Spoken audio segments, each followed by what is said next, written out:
Ya, baik semuanya. Assalamualaikum warahmatullahi wabarakatuh. Waalaikumsalam warahmatullahi wabarakatuh. Gimana semua kabarnya?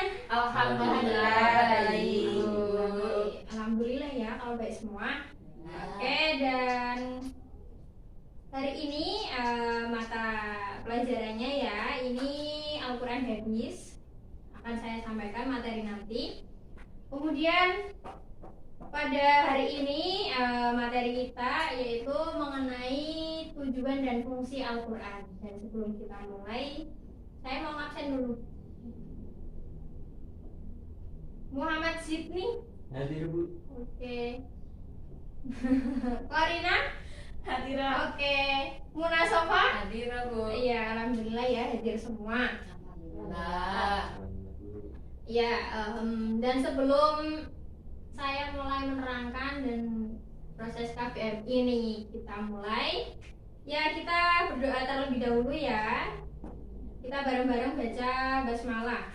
Bismillahirrahmanirrahim. Oke, semoga KBM kita pada siang hari ini bisa berjalan dengan lancar.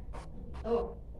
Oke, dan langsung saja pada materi bab 3 ya, bab 3 mengenai Al-Quran dan mengenai fungsi dan tujuan dan fungsi Al-Quran ini. Kita akan membahas beberapa poin di sini ya. Yang pertama ada kedudukan, kemudian fungsi dan tujuan Al-Quran, ini pokok intinya.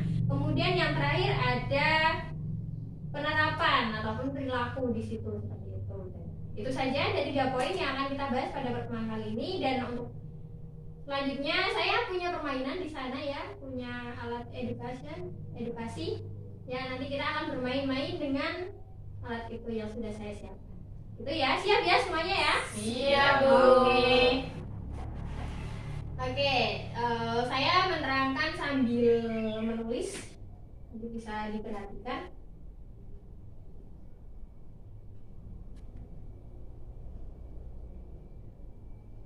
Oke, mengenai fungsi dan tujuan. Tujuan dan fungsi.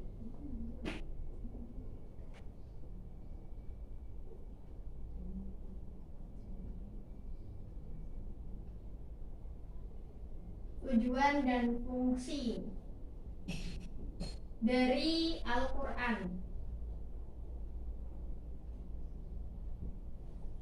Kelihatan nggak? Kelihatan ya Bu.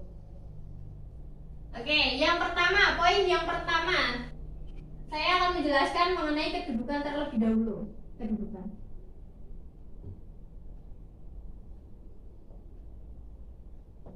Mengenai kedudukan sendiri dari Al-Quran ya. Al-Quran itu merupakan sumber yang utama dan paling pertama dari kita ya, dari agama Islam. Jadi kalau ditanya dalam Islam hukum ataupun sumber hukum yang paling utama yang pertama dan paling utama itu apa? Jawabannya adalah Al-Quran.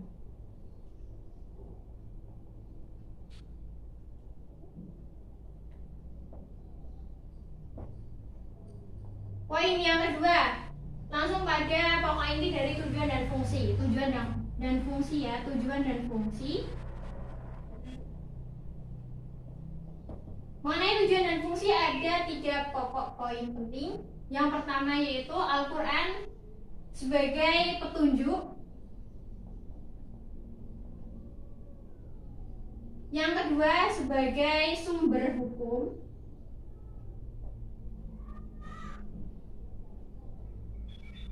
Yang ketiga sebagai peringatan dan pelajaran.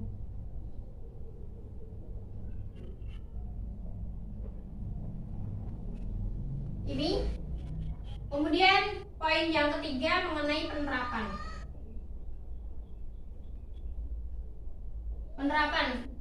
Penerapannya seperti apa ya? Jadi seseorang yang sudah menerapkan perilaku dari tujuan dan fungsi Al-Quran itu orangnya yang pasti akan amar ma'ruf nahi munkar.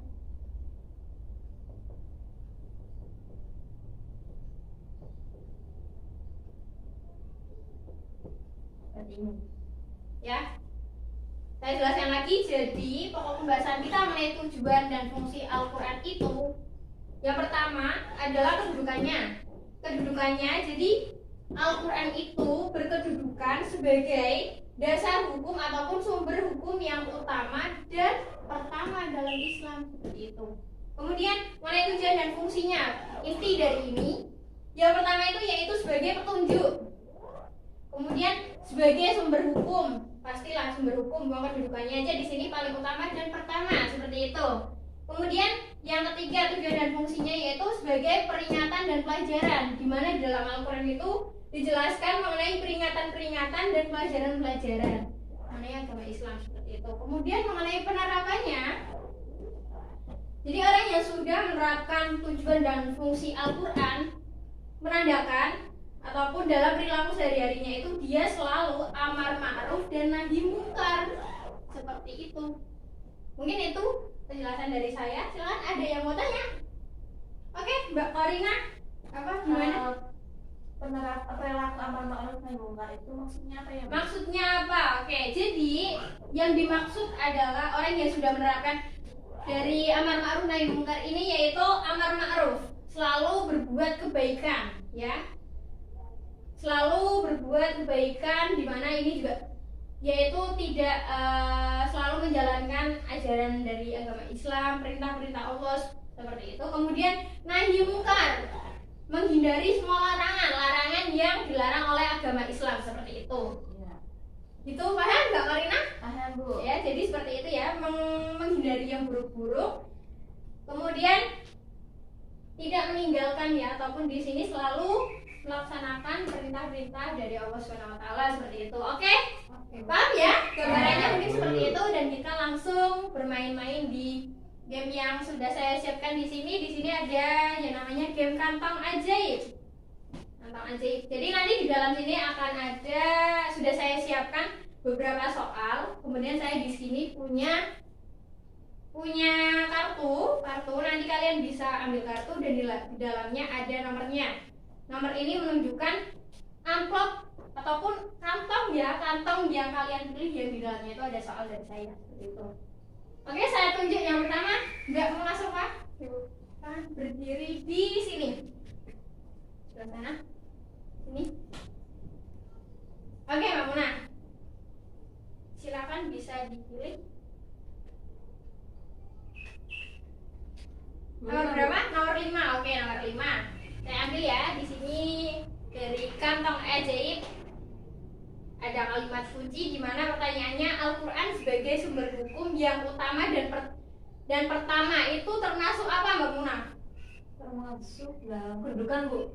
Kedudukan Al-Quran. Iya, benar sekali. Belum beri hapus untuk Mbak Muna.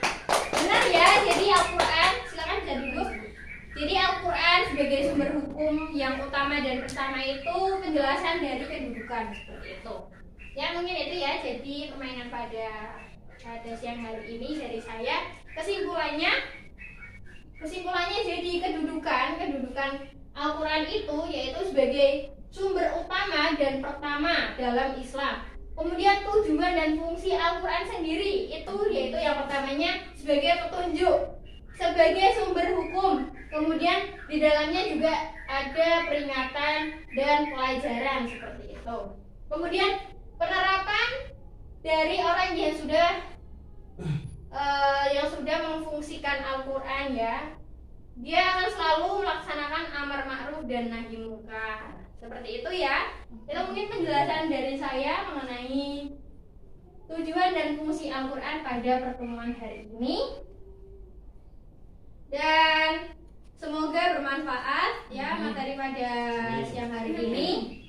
Kemudian bisa di rumah nanti bisa diulang lagi, seperti itu. Dan dari saya mungkin mencukupkan sebelum kita akhiri ya proses KBM pada siang hari ini. Alangkah baiknya ya kita berdoa terlebih dahulu dengan membaca hamdalah. Alhamdulillahirabbil alamin. Ya, kita minggu depan akan ketemu lagi dengan pembahasan topik yang lainnya, seperti itu. Dan dari saya mungkin itu saja. Sekian, terima kasih. Wassalamualaikum warahmatullahi wabarakatuh. Waalaikumsalam warahmatullahi wabarakatuh.